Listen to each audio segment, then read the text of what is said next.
기흉 치료를 위한 폐기포 절제술 안내. 안녕하십니까? 본 동영상은 환자가 시행받을 수술에 대한 정보를 애니메이션을 통해 알기 쉽게 제공함으로써 동의서 작성을 위한 의료진의 설명 과정을 보조하고 환자 본인이나 보호자가 자주적 의사에 따라 수술 여부를 결정하는 것을 돕기 위해 제작되었습니다. 수술의 목적 및 효과. 폐의 구조와 기능. 폐는 좌폐와 우폐로 구분되어 있으며 흉골과 늑골, 흉추로 구성된 흉곽에 의해 보호되고 있습니다. 폐는 흉막으로 둘러싸여 있는데 벽측 흉막과 폐축 흉막 사이의 공간을 흉강이라고 부르며 흉강 속에는 소량의 흉수가 들어있어서 윤활작용을 합니다. 폐는 산소와 이산화탄소를 교환하는 장기로서 늑간근과 횡격막 근육의 운동에 의해 숨을 들이쉬고 내쉬는 호흡 운동이 일어납니다. 코와 입으로 들어온 공기는 기관과 기관지를 거쳐 폐포 속으로 흘러들어가 폐포 모세혈관에서 산소와 이산화탄소를 교환한 다음 기관지와 기관을 통해 몸 밖으로 배출됩니다. 기흉의 개념. 기흉이란 어떤 원인에 의해 흉곽 내부에 공기가 차면서 폐가 찌그러지고 그로 인해 정상적인 호흡이 되지 못하는 상태입니다. 기흉은 발생 기전에 따라 몇 가지로 구분될 수 있습니다. 자연기흉은 여러 가지 원인에 의해 폐의 일부분이 약해지면서 기포들이 형성되고 이 기포가 터지면서 폐 속의 공기가 흉곽 내부로 새어나가 기흉이 발생하는 것입니다. 자연기흉은 10대에서 20대에 키가 크고 마른 체형의 남자에서 많이 발생하는데 흡연과 연관성이 있고 폐에 특별한 질환이 없는 경우가 대부분입니다. 외상성 기흉은 날카로운 물체에 찔리거나 교통사고, 추락 등에 의해 갈비뼈 등이 골절되면서 폐 조직이 손상되고 이로 인해 폐 속의 공기가 흉곽 내부로 새어나가면서 발생합니다. 그리고 2차성 기흉은 결핵, 만성폐쇄성 폐질환, 폐렴, 폐암 등의 폐질환에 의해 2차적으로 발생하는 것으로 대부분 중년이나 노년층에서 발생합니다. 기흉의 치료 방법. 기흉 치료의 목적은 흉곽 내부의 공기를 제거하여 허탈된 폐를 다시 확장시킴으로써 폐의 기능을 회복시키는 것입니다. 증상이 없는 소량의 기흉은 안정을 취하면서 산소를 투여하면 흉곽 내부의 공기가 서서히 흡수되면서 회복될 수 있습니다. 하지만 공기의 양이 많은 경우에는 기흉이 발생한 쪽 가슴의 갈비뼈 사이에 흉관이라는 튜브를 삽입하여 흉곽 내부의 공기를 제거해야 합니다. 한편 흉관을 삽입했음에도 불구하고 공기 유출이 심하여 폐에 재팽창이 잘 일어나지 않거나 공기가 지속적으로 유출되는 경우 재발성 기흉이나 양측성 기흉, 흉부 CT에서 큰 기난이 확인되는 경우, 혈흉이나 농흉 등의 합병증이 있는 경우에는 기포가 있는 병변을 수술로 절제하는 폐기포 절제 수술을 시행해야 합니다. 수술 방법에는 전신마취하에서 흉부를 절개하여 흉곽 내부로 접근한 다음 육안으로 직접 기포를 확인하고 절제하는 개흉술과 작은 절개창을 통해 흉곽경 카메라와 내시경 기구를 삽입하여 수술하는 비디오 흉곽경 수술이 있는데 최근에는 하나의 절개창을 통해 수술을 시행하는 단일 절개창 비디오 흉곽경 수술이 시행되기도 합니다. 수술 과정 및 방법. 수술 부위 및 추정 소요 시간. 수술 전 준비 사항. 수술에 앞서 8시간 이상의 금식이 필요합니다. 구체적인 금식 시간은 의료진의 안내에 따르십시오. 담배를 피우는 분들이 전신마취와 수술을 하면 수술 후 가래 등의 분비물이 많아지고 회복 기간이 길어질 수 있을 뿐만 아니라 폐렴 등 폐합병증의 위험도 증가합니다. 그러므로 수술 전에는 반드시 금연을 해야 합니다. 수술 과정. 수술은 전신마취 하에서 시행됩니다. 마취가 유도되면 환자의 자세를 고정한 다음 수술 부위를 소독하고 수술포를 덮습니다. 집도인은 흉부에 작은 절개를 시행한 다음 그곳을 통해 흉곽경 카메라와 수술기구를 삽입합니다. 이어서 카메라에 연결된 비디오 화면을 통해 병변 부위를 확인하면서 특수한 내시경용 봉합기를 이용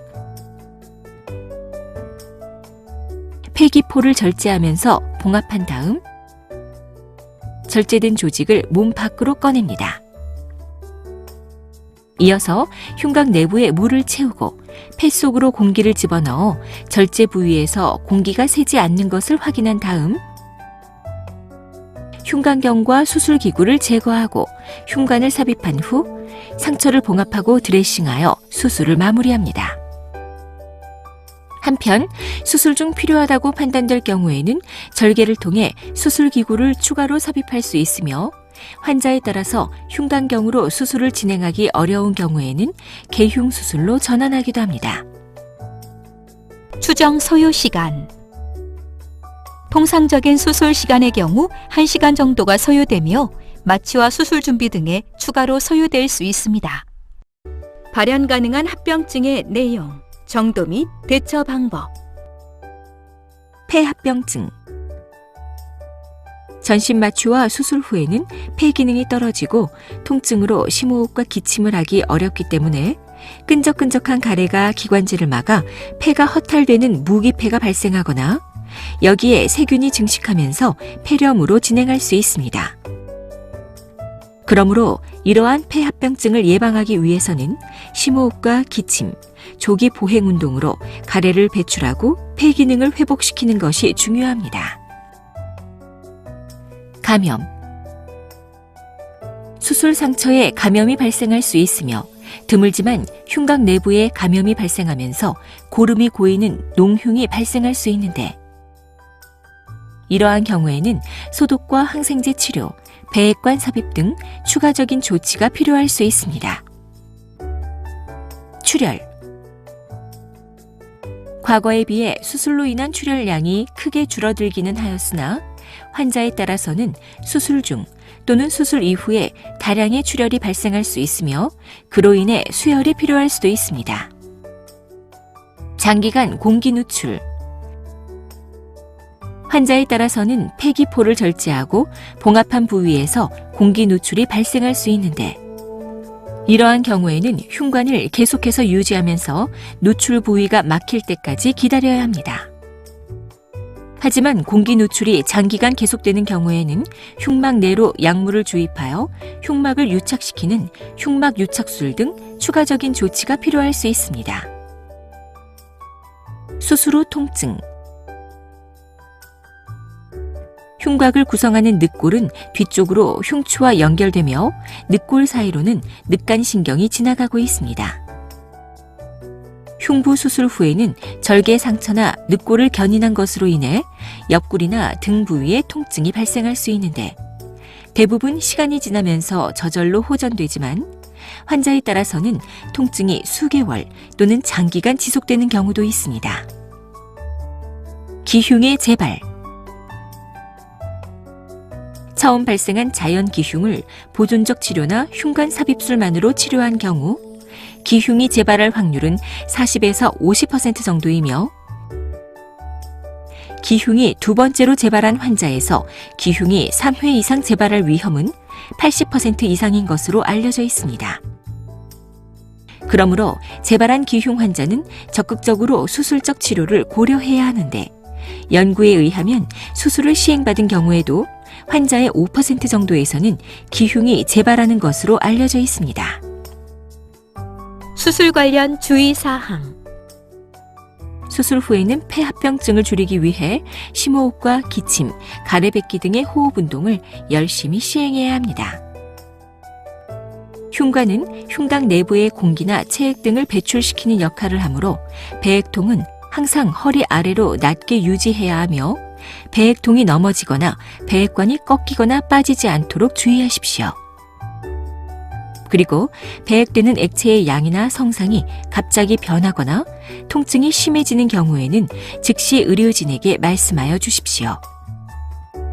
참고로 흉관은 더 이상 공기가 누출되지 않고 흉부 방사선 사진을 통해 폐가 충분히 펴진 것을 확인한 다음 제거하는데 구체적인 제거 시기는 환자에 따라 달라질 수 있습니다. 일반적으로 흉관을 제거하면 제거한 당일 또는 다음날 아침에 흉부 방사선 사진을 촬영하고 특별한 이상이 없으면 퇴원을 합니다. 기타 사항. 수술을 시행하지 않을 경우 및 다른 치료 방법. 소량의 기흉은 산소를 투여하면서 저절로 흡수되기를 기다릴 수 있지만 양이 많은 경우에는 흉관을 삽입해야 하고 흉관으로 조절되지 않는 기흉, 특히 재발한 자연 기흉의 경우에는 수술적 치료를 적극적으로 고려해야 합니다. 지금까지 기흉의 수술적 치료에 대해 설명드렸습니다. 감사합니다.